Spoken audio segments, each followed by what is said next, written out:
dalalka beesha caalamka ee taageerada doorashada iyo nidaamka dimuqraadiyadeed ee Somaliland ayaa ka soo qoraalka ay soo saareen toddobaadkii hore waxa ay u muuqdaan inay culays saareen inay doorashooyinka baarlamaanka iyo deegaanku ay qabsoomaan. dalalkan oo iyagoo ah 12 dal oo Mareykanka iyo reer Yurub ah iyo saddexda urur ee kala ah IGAD Qaramada Midoobay iyo Midowga Yurub oo hore u soo saaray bayaan ay ku muujinayaan walaaca ay ka qabaan dib u dhaca doorashooyinka Somaliland. muddo kordhinta wakiilada iyo khilaafka dalka ka taagan ayaa waxa ay dal waliba warmurtiyeedkan uu ku baahiyay boggiisa u gaarka ah.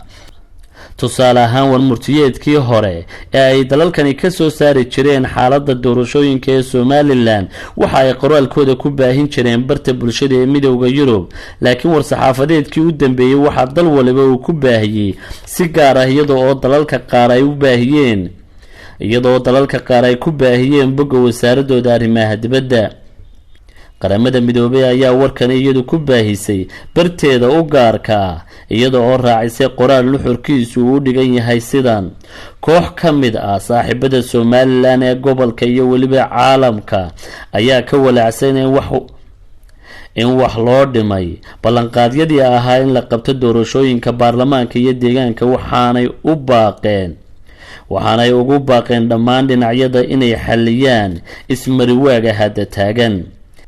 safaaradda Denmark ee fadhigeedu yahay dalka Kenya, Danjere Mead ayaa iyaduna waxay barteeda Twitter-ka soo dhigtay qoraalka beesha caalamku ay soo saartay waxaanay ku ladhay qoraal u dhignaa sidan: waxaanu ka walaacsanahay dib u dhaca istaba jooga ee qabashada doorashada Somaliland iyo waliba xadhiga bilaa sababta ah iyo xadidaadda xorriyadda hadalka. Denmark si buuxda ayay u taageersan tahay bayaankan. Danjero waxay qoraalkeeda ku wargelisay wasaaradda arrimaha dibadda ee Denmark. dowladda Ingiriisku waxa ay qoraalka ku baahisay barta wasaaradda arrimaha dibadda ee UK. wakiilka Ingiriiska u fadhiya Hargeysa ayaa isaguna waxa uu bartiisa Twitter-ka soo dhigay qoraalkan waxaanu raaciyay: Ingiriisku waxa uu ku jira saaxiibada ugu baaqaya in doorashooyinku ay qabsoomaan iyadoo aanu jirin dib u dhac dheeraad ah ee walaac adagna aanu ka muujinayno xadhiga aan macquulka ahayn iyo xayiraadda sii kordhaysa ee la saarayo xorriyadda hadalka.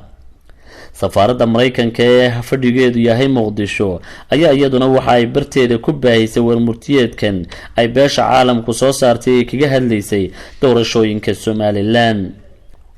siday u baahiyeen wadamadan war-saxaafadeedkan waxaa ka muuqda in uu ka miisaan culus yahay war-saxaafadeedyadii ay hore uga soo saari jireen dib u dhaca doorashooyinka Somaliland.